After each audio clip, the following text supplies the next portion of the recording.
Assalamualaikum, selamat datang kembali di Guru Gembul Channel. Saya mohon maaf, saya harus menyampaikan rasa tidak nyaman saya di awal karena harus membahas tema Islam berturut-turut dalam 3 episode beruntun.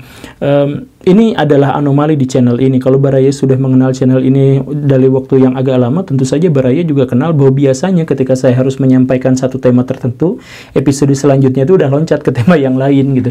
Tapi ya, apapun itu, karena ada sesuatu yang menurut saya sangat urgen untuk disampaikan, maka saya buat GJ ini. Jadi kita sekarang akan membahas tentang Gus Miftah yang kemarin lalu menyampaikan sebuah orasi atau ceramah di depan orang-orang Kristen dan di dalam gereja atau tempat ibadah orang-orang non-Muslim. Ini bagi saya sih tentu saja bukan satu hal yang besar, tetapi uniknya menjadi sebuah polemik yang luar biasa di Indonesia. Banyak sekali ustadz-ustadz atau mubalik-mubalik yang kemudian melontarkan reaksi atas hal ini, karena memang banyak sekali jamaah yang bertanya terkait dengan hal ini, dan memang kolom komentar saya yang kemarin juga dibanjiri oleh komentar-komentar yang terkait dengan requestan ini. Jadi saya akan sampaikan begini Baraya, ada 6 poin yang menunjukkan bahwa Islam itu sekarang sedang dibalik. Jadi misalkan seperti ini poin yang pertama ya, bahwa dalam Islam yang dimaksud dakwah itu prioritasnya adalah untuk orang-orang yang kurang baik atau untuk orang-orang yang kurang benar.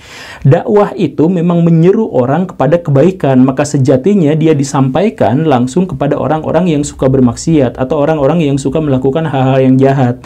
Urgensinya di situ. Di dalam Islam, orang ceramah di masjid itu ya cuman sekali, yaitu sholat Jumat saja. Sedangkan dakwah itu menyeru kepada kebaikan, orang-orang jahat yang menjadi target kita untuk dibaikan, itu setiap detik dari umur kita yang kita lakukan itu harus berorientasi dakwah, mengajak kepada kebaikan dan mencegah kepada kemungkaran. Nah, tetapi di Indonesia adalah janggal, ada yang unik. Kebanyakan ustadz-ustadz, ulama atau mubalik atau yang dikenal seperti itu ceramahnya kebanyakan di masjid. Tetapi mengabaikan ceramah-ceramah di tempat maksiat yang sesungguhnya. Nah, ketika ada orang yang berceramah di tempat maksiat, malah dihujat. Nah, ini adalah salah satu bukti bahwa Islam itu dalam kondisi terbalik di dunia zaman sekarang. Kemudian yang kedua adalah soal ceramah atau orasi di tempat ibadah agama yang lain. Ini juga dianggap sebagai polemik dan banyak sekali yang menghujat. Padahal Baraya tentu saja harus ingat bahwa Nabi Muhammad itu melakukan dakwah-dakwah paling awal itu justru di tempat ibadah orang-orang musyrik. Justru Nabi Muhammad itu berdakwah itu kepada orang-orang musyrik tepat di tempat ibadahnya. Yaitu apa? Yaitu Ka'bah yang pada waktu itu menjadi sumber kemusyrikan. Saya mohon maaf karena di situ dikelilingi oleh berhala-berhala, kemudian perempuan-perempuan tawaf di sana setengah telanjang dan sebagainya. Nah, Nabi berdakwahnya langsung di situ, to the point. Jadi kalau misalkan sekarang ada orang yang bertanya apakah boleh berceramah di tempat ibadah non-muslim, ya Nabi sendiri melakukan itu di awal-awal dakwahnya. Kenapa ditentang juga, kenapa dipermasalahkan juga? Kan ini adalah sesuatu yang aneh yang sekali lagi menunjukkan, atau ini bukti kedua bahwa Islam zaman sekarang itu sudah benar-benar terbalik, sudah tidak dikenali. Tetapi kan Nabi Muhammad pada waktu itu mengajarkan tauhid. Ya benar kan, Gus Miftah juga kemarin mengajarkan tauhid, mengajarkan bahwa Islam itu cinta damai, Islam itu baik, Islam itu memuja Tuhan yang Maha Esa dan sebagainya. Dan itu disampaikan dengan cara yang paling halus, yang tidak menyinggung, tetapi membuat masyarakat yang melihat pada waktu itu, yang muslim maupun non-muslim, menjadi simpati. Maka ketika ada yang memprotes ini, maka ini sungguh-sungguh sangat keterlaluan. Ada orang yang berdakwah dan dakwahnya itu to the point kepada orang-orang non-muslim, menunjukkan minimal setidaknya bahwa Islam itu rahmatan lil alamin, bahwa Islam itu toleran, bahwa Islam itu baik. Itu tentu saja memberikan kebaikan kan, tetapi ini masih dihujat juga. Betapa Islam itu terbalik. Bukti ketiganya sudah terlihat. Tapi kan itu Gus Miftah tidak menunjukkan, tidak menyebutkan secara lisan, ayo kita berdakwah. Ya enggak. Gini nih Baraya ya, di dalam Islam itu yang paling penting daripada khotbah lisan itu adalah tindakan.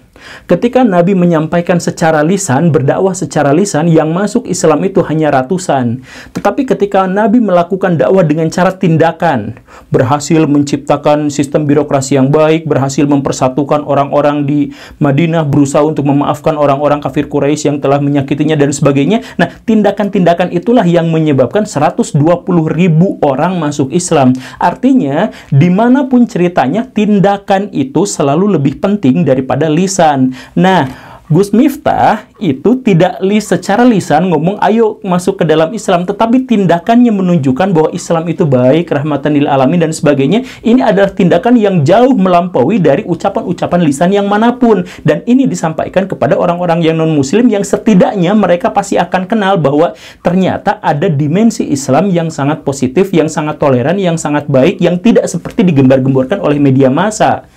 Kan ini adalah sesuatu yang sangat penting. Jadi orang-orang Islam zaman sekarang itu saking terbaliknya, selalu mengedepankan lisan daripada perbuatan. Ada Ahok secara lisan menghujat Islam, di demonya habis-habisan oleh jutaan manusia.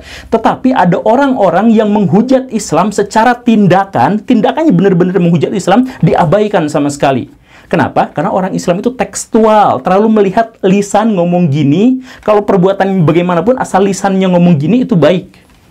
Nah, jadi ini adalah bukti keempat bahwa orang Islam zaman sekarang itu dibalik. Makanya please Baraya, seperti yang pernah saya sampaikan berulang-ulang, akhir zaman itu Dajjal berkuasa. Dan salah satu karakteristik terkuat dari Dajjal itu adalah bahwa dia mampu membolak-balik sesuatu yang terlihat benar menjadi salah, sesuatu yang terlihat salah menjadi benar. Sekarang saya tunjukkan kepada Baraya bahwa Islam selama ini dibalik. Saya sudah menunjukkan 4 bukti walaupun hanya bicara dalam beberapa menit saja.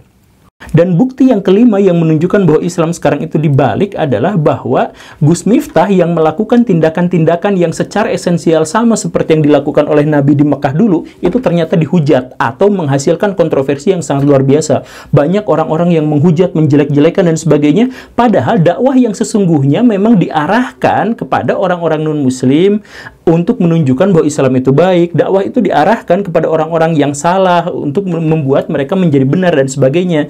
Nah, tetapi kan ini malah dihujat. Nah, ini bukti yang kelima. Dan bukti yang keenamnya itu adalah bahwa Nabi Muhammad itu ketika ketemu sama orang-orang yang bermaksiat, Nabi Muhammad simpatik, mengajak ke dalam kebaikan. Sedangkan mubalik-mubalik zaman now itu biasanya ada orang aja yang bertanya, Pak, saya tuh sebenarnya punya pikiran nakal, itu sebenarnya agama yang benar itu yang mana, saya tuh masih ragu. Itu dihujatnya habis-habisan.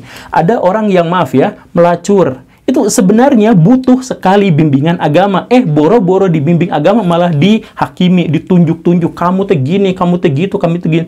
Orang yang mabok itu adalah orang yang tidak bahagia, yang sangat membutuhkan pencerahan, sangat membutuhkan kebaikan. Apa yang terjadi? Dihujat. Jadi orang yang mau mendekati agama karena mereka stres malah semakin jauh. Jadi ulama-ulama, saya mohon maaf ya, tidak semua, tapi mubalik-mubalik atau ulama-ulama itu justru malah menjauhkan umat yang sedang kelaparan akan nilai-nilai ruhani, menjauh dari ajaran agama Islam, menjauh dari ajaran spiritual yang sesungguhnya. Jadi kan ini benar-benar terbalik. Dan ketika, sekali lagi ya, ketika ada orang yang berusaha untuk masuk ke sana, malah dihujat orangnya.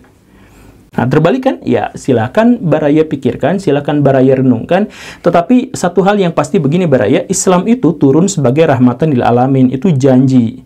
Jadi, kalau kita menerapkan Islam yang sesungguhnya, pasti kita menjadi rahmatin lil alamin. Faktanya, sekarang tidak seperti itu. Alih-alih menjadi rahmatin lil alamin, alih-alih kita berkontribusi terhadap peradaban, kita dibenci di mana-mana, kita dihujat di mana-mana, karena kita memang banyak melakukan kerusakan.